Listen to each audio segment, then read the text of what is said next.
కార్యకర్తలను ఉత్తేజపరిచేందుకే కేసీఆర్ కాంగ్రెస్ పై విమర్శలు చేశారన్నారు కాంగ్రెస్ నేతలు. ఫామ్ హౌస్ నుంచి వచ్చిన కేసీఆర్ కాంగ్రెస్ గ్రాఫ్ పడిపోయిందంటున్నారని ఎంపీ చామల కిరణ్ కుమార్ రెడ్డి సెటైర్లు వేశారు. బీఆర్ఎస్ పాలనలో ప్రజలకు చేసిందేమీ లేదని, ఇకపై బీఆర్ఎస్ ఎక్కడా కనిపించదని ఎంపీ మల్లు రవి అన్నారు. ఇక బీఆర్ఎస్ ఎప్పటికైనా బీజేపీలో విలీనం కావడం ఖాయమని అద్దంకి దయాకర్ అన్నారు.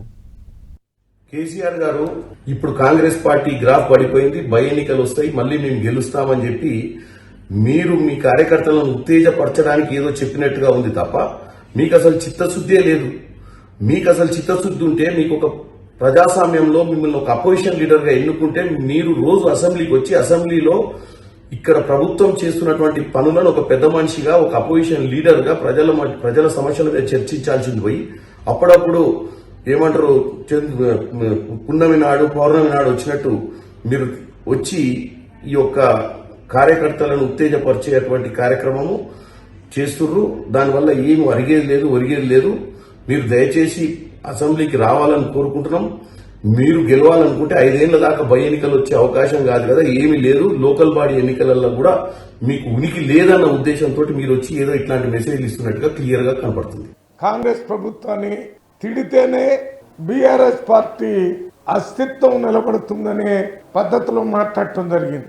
2 గదుల ఇళ్లు గురించి చేయలేదు, ఉద్యోగుల గురించి చేయలేదు, ఎస్సీ ఎస్టీలకి రిజర్వేషన్ పెంచుతాం, ఎస్టీలకు రిజర్వేషన్ 12% పెంచుతానని చేయలేదు, ముస్లింలకు 12% ఇస్తానని చేయలేదు, కార్పొరేట్ విద్య తీసుకొస్తానని అది చేయలేదు.